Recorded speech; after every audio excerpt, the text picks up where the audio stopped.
വെളിപാട് 6-ാം അധ്യായം.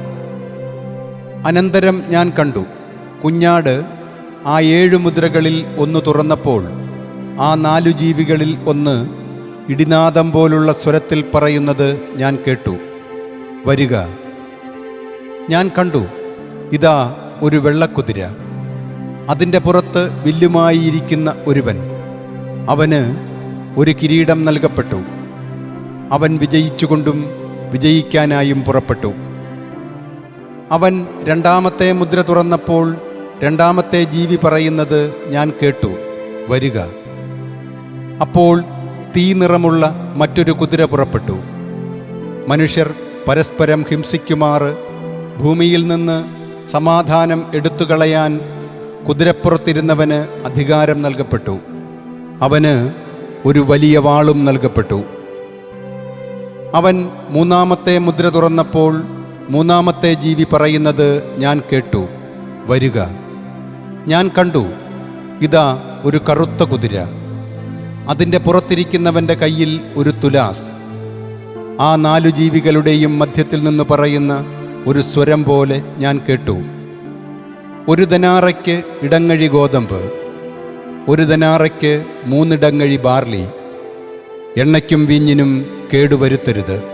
അവൻ 4-ാമത്തെ മുദ്ര തുറന്നപ്പോൾ 4-ാമത്തെ ജീവിയുടെ സ്വരം ഞാൻ കേട്ടു, വരിക. ഞാൻ കണ്ടു, ഇതാ വിളറിയ ഒരു കുതിര, അതിൻ്റെ പുറത്തിരിക്കുന്നവൻ്റെ പേര് മരണം. പാതാളം അവനെ പിന്തുടരുന്നു. വാളുകൊണ്ടും ക്ഷാമം കൊണ്ടും മഹാമാരി കൊണ്ടും ഭൂമിയിലെ വന്യമൃഗങ്ങളെക്കൊണ്ടും സംഹാരം നടത്താൻ ഭൂമിയുടെ 4-1 അവർക്ക് അധികാരം നൽകപ്പെട്ടു. അവൻ 5-ാമത്തെ മുദ്ര തുറന്നപ്പോൾ ദൈവവചനത്തെ പ്രതിയും തങ്ങളുടെ സാക്ഷ്യത്തെ പ്രതിയും വധിക്കപ്പെട്ടവരുടെ ആത്മാക്കളെ ബലിപീഠത്തിന് കീഴിൽ ഞാൻ കണ്ടു. വലിയ സ്വരത്തിൽ അവർ വിളിച്ചു പറഞ്ഞു, പരിശുദ്ധനും സത്യവാനുമായ നാഥ, അങ്ങ് എത്രത്തോളം ഭൂമിയിൽ വസിക്കുന്നവരുടെ മേൽ ന്യായവിധി നടത്താതെയും ഞങ്ങളുടെ രക്തത്തിന് പ്രതികാരം ചെയ്യാതെയും ഇരിക്കും?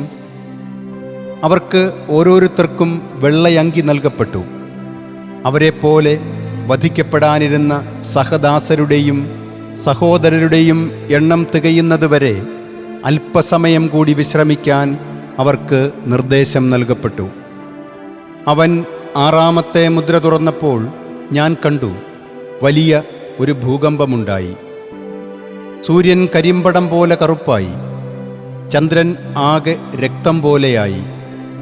കൊടുങ്കാറ്റിൽ ആടിയുലയുന്ന അത്തിവൃക്ഷത്തിൽ നിന്ന് പച്ചക്കായ്കൾ പൊഴിയുന്ന പോലെ ആകാശനക്ഷത്രങ്ങൾ ഭൂമിയിൽ പതിച്ചു. തെറുത്തുമാറ്റിയ ചുരുൾ പോലെ ആകാശം വിഭജിക്കപ്പെട്ടകന്നു. എല്ലാ പർവ്വതങ്ങളും ദ്വീപുകളും അവയുടെ സ്ഥാനങ്ങളിൽ നിന്ന് മാറ്റപ്പെട്ടു. ഭൂമിയിലെ രാജാക്കന്മാരും പ്രമുഖന്മാരും സൈന്യാധിപന്മാരും ധനികരും പ്രബലരും എല്ലാ അടിമകളും സ്വതന്ത്രരും ഗുഹകളിലും പാറക്കെട്ടുകളിലും ഒളിച്ചു. അവർ മലകളോടും പാറകളോടും വിളിച്ചു പറഞ്ഞു, ഞങ്ങളുടെ മേൽ വീഴുവിൻ. സിംഹാസനസ്ഥൻ്റെ ദൃഷ്ടിയിൽ നിന്നും കുഞ്ഞാടിൻ്റെ ക്രോധത്തിൽ നിന്നും ഞങ്ങളെ മറയ്ക്കുവിൻ. എന്തെന്നാൽ അവരുടെ ക്രോധത്തിൻ്റെ മഹാദിനം വന്നു കഴിഞ്ഞു. ആർക്ക് നിൽക്കാൻ കഴിയും?